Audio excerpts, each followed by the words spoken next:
From Space Invaders to Pac-Man, the world of gaming has enjoyed mainstream popularity since the 1970s in both arcades and at home. Amidst the rapid advancements in gaming technology, we ask, is there an enduring charm in the simplicity of yesteryear's games?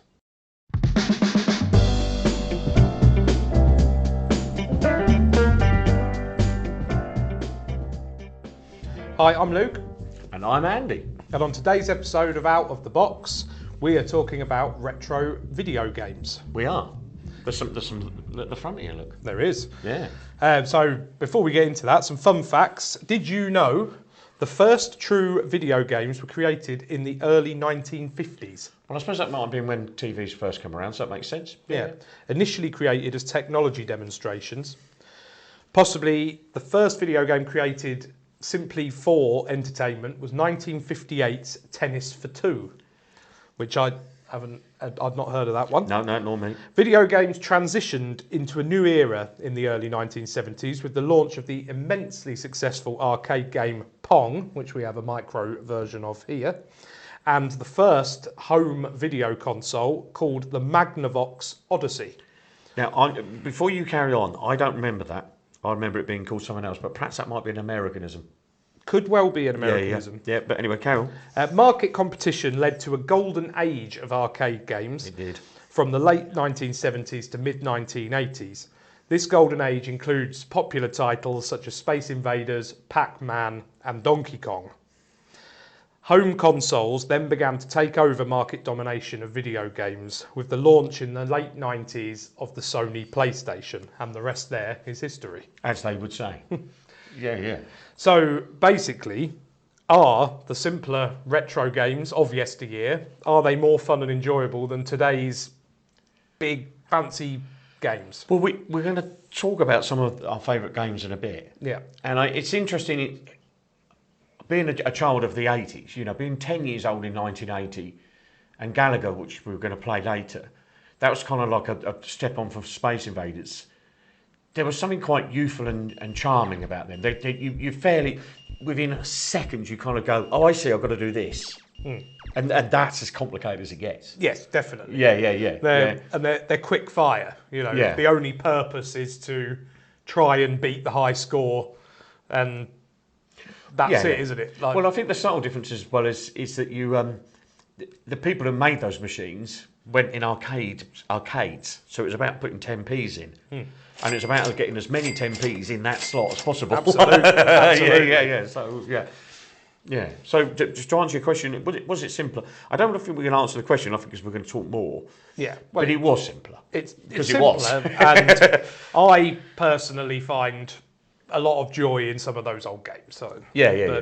So, what are your earliest gaming memories? Well, for me, some people are watching here. We, as a kids, we used to go to Pontins. And you've been to the same place, and we've wrote it down here, but I remember that the arcade machines were between the main hall where my parents were having a drink and a dance, and the toilet where my dad would go, and they'd have a string of them there. And as my dad would have a few drinks, he'd come out and give us more 10p's to put in the machine.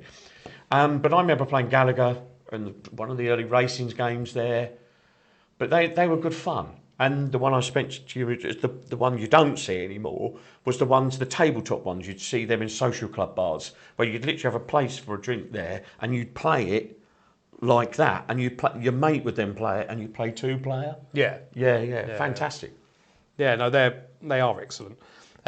See, mine, because being a little bit later, my earliest memories are of home consoles more so than arcades. Super Nintendo. With like Super Mario. Well, the Mega Drive, and the Sega Mega Drive. Yeah, Sonic the Hedgehog. They're two that always stick in my memory, and they've lasted. You know, they're both still around well, they've now. Made films of things like that. Yeah, they have. Favourite games? Well, favourite games. What, now and then or now? Or both? Either. Both. Right, I think back in the day, I used to play that Gallagher, which we're going to talk about in a bit. I used to play that all the time. I love that one. Oh. Might be Shigeru Miyamoto from Nintendo. Oh, okay. Hello? Okay. Right.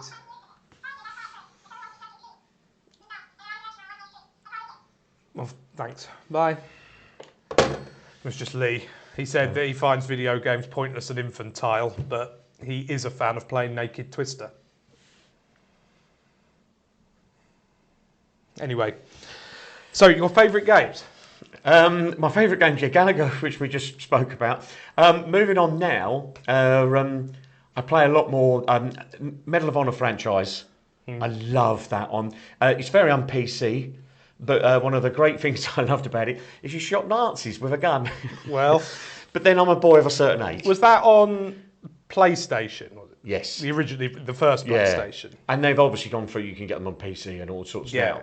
But the fact you had the little toggle thing and you could basically shoot a gun like this, you know, at Nazis, that's an awful thing to say.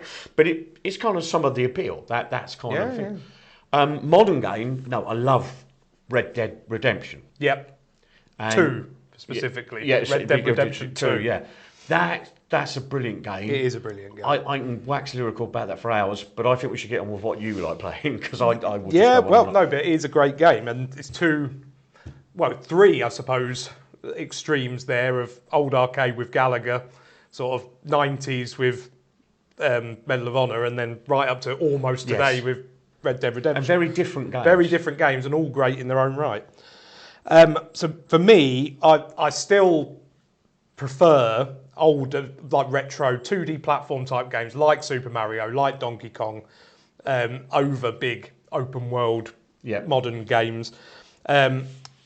Another real favourite game of mine is GoldenEye on the N64, which is one I absolutely loved when I was a kid. The N64 brought in 4-player multiplayer, but that was the first console to do it. And all my mates used to come round and, like, you know, we'd all play that. And your mum said that your living room would be full of kids all wanting to go. All wanting to go. But oddly, other than that, I'm not too bothered about shooting games, shoot 'em ups, if you like, apart from that one. And I also a big fan of the older racing games, like what we talked about before, the original Gran Turismo. Yeah, and that neatly, we were having a conversation about that. Gran Turismo, when I was at college, which is in the mid-90s, had just come through. So it's on, I think, the PlayStation 2. I can't remember what the first one. PlayStation. It was the first PlayStation. But what was interesting and brilliant about that, you literally put the disc in, you pressed it on, it would fire up, and within probably a minute, you choose what car you wanted to think, and then you spend the next kind of 10 hours, especially at college, playing against your mate. Yeah. And I think this is where you talk about the simplicity of some games, which is where that's good fun, because it's more about you having little challenges with your mates. Yeah, and I like playing those games against the person I'm in the room with. So is it more social with you, do you think? Yeah, but with those kind of games, yes, like racing games. So I wanted to sort of briefly touch on, there seems to be a bit of a modest resurgence in the appeal for retro gaming. Okay. With sort of old games getting re-releases on modern consoles, but also with arcades. There's a few retro arcades that are popping up across the UK. Yep. I went to one with my children in Milton Keynes called the Pixel Bunker, and it had like a lot of the old classics. It had Pac-Man, Space Invaders, Gallagher, Donkey Kong, all restored, and without the need to put in your money each time. You know, you just paid an entry fee and you could, you know, use them unlimited. Yep. And and it is great. It's fun. You know, you just go from game to game and you think, oh, I'll have a go on each one. You did probably 10 minutes on some of them, a bit longer on others if you really like them, and it's quick fire, and it's definitely worth a visit for those out there who are fans of the retro gaming. I don't know if this is down to the huge popularity of the TV show Stranger Things, which a lot of it is set at an arcade in the 80s. Yes. And that's kind of inspired an appeal in the retro, like. But it's retro in the same way that, I don't know, like we like old Adidas trainers. Well, it's Reeboks that seem to have had a resurgence with through Stranger Things. Yeah. But maybe that's a part of it. I'm not entirely sure. But golden age. Yeah. And another thing that we often do, you've got the bar built in your garden with a TV set up in there. We have. And quite often we'll put on a retro like a Pac-Man or something, and you just pass it round. What's the fighting game that we like doing? Oh, Street Fighter. Yeah, Street Street Fighter. Fighter, Tekken. Yeah, Any Tekken. of those. Yeah. They're great party games. They are. Especially when you've had 2 or 3 pints. Yeah, winner stays on. Yes. Absolutely. So, right. Anyway, so to finish, obviously we've talked about it a few times during this episode, but a big favourite game of Andy's is Gallagher, which I've actually got Galaxian written here. They're both quite similar. Well, they're practically the same. But we happen to actually have Gallagher set up over here, and Andy's going to see what high score he can get. Yeah. So okay. I'll take it away for us, Andy. What button, mate? Sorry. Start there. Yeah. Oh, music. Where's? Oh, no, I'll work it out. Just use that and extra Do you shit. think? Yeah. Yeah. Come on. What could possibly go wrong? Everything. It's not moving. As it is now. Now, the other trick I used to try and do is try and get the sides, because the old Space Invader one was that you tried to get the sides before they had a chance to move. To dive, because they're the ones that dive bomb. Well, no. Yeah, there's a certain amount of that. It's because, I used to be able to get these. What's that? Oh, you with little faith. I've been playing this years, man. Longer than you've been alive. That is true. Hold on, you need your big red button. Now watch. Everybody thinks you shouldn't get this. Now this is where you think, oh Lord, that doesn't sound like a good thing to me. No, but watch what happens now. You see, you use up a life, but now what you do is watch what happens. Watch what happens. I'm watching. He should come down. And you've got 2 two. fires. Yeah, double the bullets. It only took me 25 years to know that. Well, there you go. I never knew that in the arcade. None of us did. No. Congratulations. Now you've got a situation, look, where you can obliterate everything in about 10. Oh! I think we spoke a bit too soon there. You've not lost a life yet, though. No, I have. Oh, Because you lose one when you give up. You gain one on this next one. There we go. I'm never 100% sure what those things are supposed to be. Now, if you get this in the right place, you should. I got it in the wrong place. Nah, is it going to be here then? Here. As they come down, you should be. In theory, should have been able to get them all. There's a place where. Oh, you see. You missed the sweet spot. No.